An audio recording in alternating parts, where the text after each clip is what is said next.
कुछ नहीं छिपेगा, सब दिखेगा साफ साफ। न्यूज अड्डा सिर्फ IBC 24 एट YouTube पर। नमस्कार, मैं हूं वरुण सखाजी और आप देखना शुरू कर चुके हैं IBC 24 और खबर बेबाक।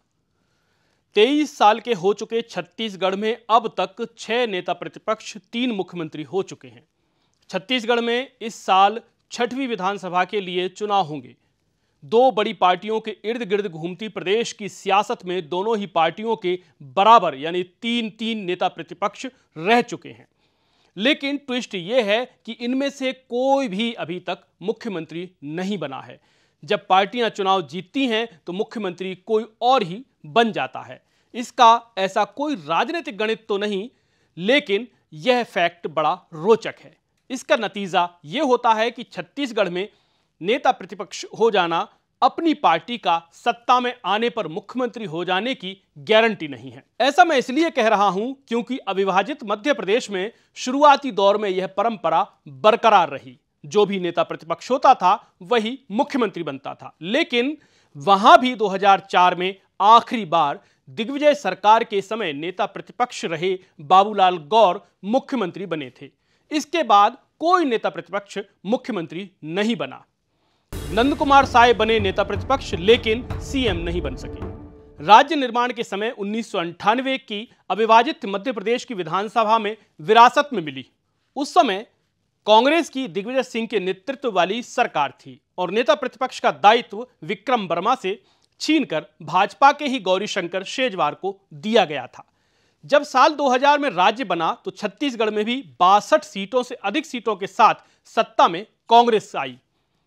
पहले मुख्यमंत्री बने अजीत जोगी। भाजपा ने अपनी ओर से नेता प्रतिपक्ष का जिम्मा सौंपा आदिवासी नेता नंद कुमार साय को। नेता प्रतिपक्ष की दौड़ में पटवा सरकार में मंत्री रहे बृजमोहन अग्रवाल भी थे। बाकी किस्सा आपको पता ही होगा, फिर भी मैं दोहरा देता हूं। नेता प्रतिपक्ष बनाने की जो जिम्मेदारी सौंपी गई थी वो नरेंद्र मोदी के पास थी। अग्रवाल ने बगावत कर दी। मोदी को टेबल के नीचे घुसकर अपनी जान बचानी पड़ी। फैसला हुआ अग्रवाल को तो भाजपा कतई नेता प्रतिपक्ष नहीं बनाएगी। नंद कुमार साय ही यहां का नेतृत्व करेंगे। अब नंद कुमार साय मजबूत विपक्ष के रूप में उभर रहे थे, लेकिन तभी हिंदूवादी भाजपा का ध्यान जशपुर के महाराजा कुमार दिलीप सिंह जूदेव पर गया। जूदेव जशपुर में बड़े पैमाने पर घर वापसी आंदोलन चला रहे थे। झारखंड जशपुर क्षेत्र में बड़ी संख्या में धर्मांतरण हो रहा था। जूदेव जनजातीय समाज के चरण धोकर के हिंदू धर्म में वापसी करवाते थे। भाजपा उस वक्त 2004 में होने वाले लोकसभा चुनाव के लिए भी ऐसे किसी फैक्टर की तलाश में थी। चूंकि 2 साल पहले ही अयोध्या में राम जन्मभूमि आंदोलन से जुड़े परमहंस जी ने शिलादान कार्यक्रम करके राम मंदिर मुद्दे को ताजा कर दिया था। भाजपा ने आदिवासी नेता नंद कुमार साय से फोकस हटाकर जूदेव पर रख दिया। जूदेव उभरने लगे। 2003 के चुनाव में जूदेव मुख्यमंत्री का चेहरा भी बन गए। तभी एक ऑडियो वायरल हो गया जिसमें जूदेव रिश्वत लेने की बात कह रहे हैं। यह राजनीतिक मुद्दा बन गया। राजनीतिक विश्लेषक बताते हैं जूदेव मुख्यमंत्री पद से चूक गए, नंद कुमार साय भी चूक गए और भाग्य की सुई तब के प्रदेश अध्यक्ष डॉक्टर रमन सिंह पर आ टिकी। फिर क्या था, रमन सिंह ने 2003 से 2018 तक निष्कंटक राज किया। साय फिर केंद्र की राजनीति में शिफ्ट हो गए। अनेक बार सांसद रह चुके साय का कद इतना बड़ा था कि राज्य के नेता उनकी प्रदेश में मौजूदगी से भी डरते थे। बस्तर टाइगर, जिन पर आरोप लगे 13वें मंत्री के। दंतेवाड़ा से ताल्लुक रखने वाले महेंद्र कर्मा तेज तर्रार आदिवासी नेता थे। अपनी बेबाकी और बेधड़कपन के लिए मशहूर कर्मा डॉक्टर रमन सिंह की पहली पारी में नेता प्रतिपक्ष बनाए गए। जोर शोर से सरकार की घेराबंदी करते थे। तब की दरकी हुई कांग्रेस के 2 कार्यकारी अध्यक्षों के बीच वे पिसते हुए भी काम कर रहे थे।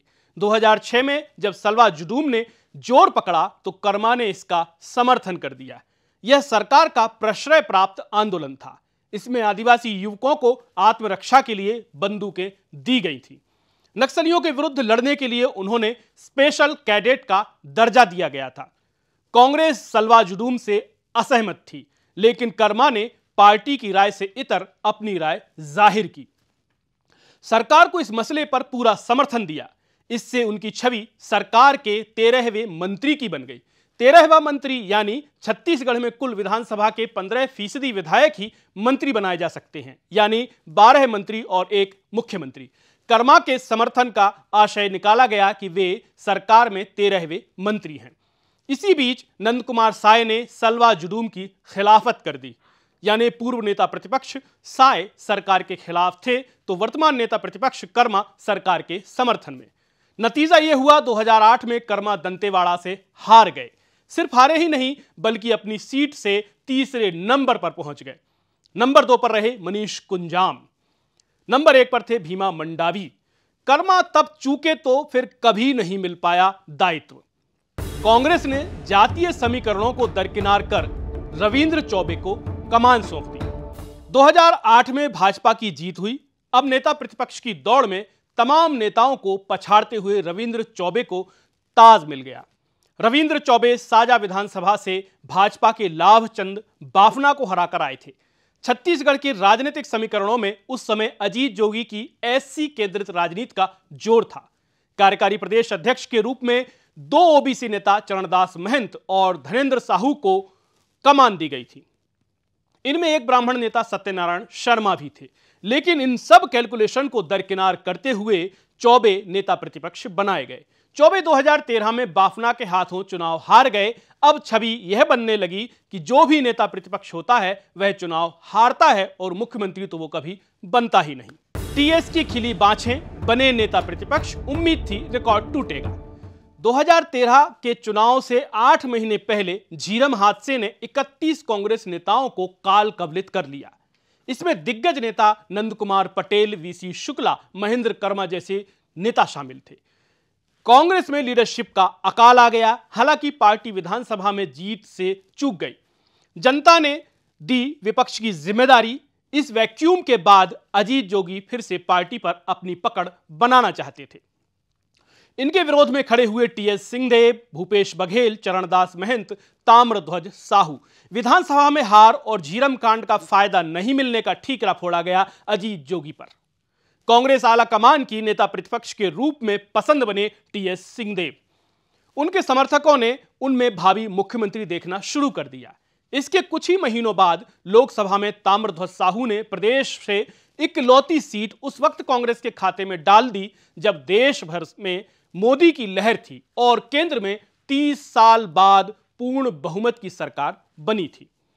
इससे साहू का कद बढ़ा। तभी कभी अंतागढ़ में हुए उपचुनाव में मंतूराम पवार ने कांग्रेस के बी फॉर्म के साथ भाजपा में प्रवेश कर लिया। अंतागढ़ में भारी अंतर्विरोधों से जूझ रही कांग्रेस को यह बड़ा झटका लगा। इसी समय कथित तौर पर जोगी और डॉक्टर रमन सिंह के दामाद डॉक्टर पुनीत गुप्ता के बीच बातचीत का एक ऑडियो वायरल हो गया। इसे लेकर पीसीसी के रूप में बघेल ने जोगी की खुली खिलाफत कर दी। अब की जोगी को बड़ा झटका लगा। बघेल के सामने जोगी अंततः ढेर हो गए। सिंहदेव नेता प्रतिपक्ष के रूप में आशान्वित थे, लेकिन राजनीति को बेहद पेशेवराना ढंग से करने वाले बघेल ने अपनी मेहनत चौगुना बढ़ा दी। सिंहदेव सिमटते गए। इसी बीच आ गए 2018 के चुनाव। इससे पहले 2016 में जोगी अपनी पार्टी बनाकर कांग्रेस हराऊ पार्टी के रूप में ताल ठोकने को तैयार थे। 2018 में बघेल जीत गए। मुख्यमंत्री की दौड़ भाग शुरू हुई। कभी सिंहदेव तो कभी बघेल बढ़त बनाते दिखे। इसी बीच ताम्रध्वज साहू भी दौड़ में आ गए। चूंकि उन्हें इस बार दुर्ग लोकसभा की बजाय दुर्ग विधानसभा से उतारा गया था। अंततः बघेल मुख्यमंत्री बने और सिंहदेव चूक गए। राजनीतिक पंडितों ने आशय निकाला कि सिंहदेव प्रदेश के चौथे नेता प्रतिपक्ष थे और नेता प्रतिपक्षों के साथ यह योग जुड़ा हुआ है कि कभी मुख्यमंत्री नहीं बन पाते। अब देखेंगे चंदेल और कौशिक का क्या होगा। भाजपा ने 2018 में धर्मलाल कौशिक को नेता प्रतिपक्ष बनाया क्योंकि वे कांग्रेस की आंधी में सबसे ज्यादा वोटों से जीतने वाले विधायक थे। 2022 तक आते आते उन्हें 2018 की हार का जिम्मेदार माना गया। अब नए नेता प्रतिपक्ष नारायण चंदेल हैं। जांजगीर से आते हैं, ओबीसी से ताल्लुक रखते हैं। देखेंगे अब इन 2 नेता प्रतिपक्षों का क्या होता है। राजनीति में मिथक, संयोग और भाग्य तीनों खूब चलते हैं। छत्तीसगढ़ में कोई भी नेता प्रतिपक्ष अब तक मुख्यमंत्री नहीं बना है। राजनीति में कोई भी बात स्थायी नहीं रहती। मैं आपको अगले वीडियो में बताऊंगा मध्य प्रदेश में कितने नेता प्रतिपक्ष हुए और कितने मुख्यमंत्री तक पहुंच पाए। पूरा किस्सा मेरे यानी वरुण सखाजी के साथ देखना ना भूलिए। देखिए अगले वीडियो में मध्य प्रदेश में क्या हुआ था, नेता प्रतिपक्षों का किस्सा। बहुत बहुत शुक्रिया, नमस्कार। कुछ नहीं छिपेगा, सब दिखेगा साफ साफ। न्यूज़ अड्डा सिर्फ IBC 24 @ YouTube पर।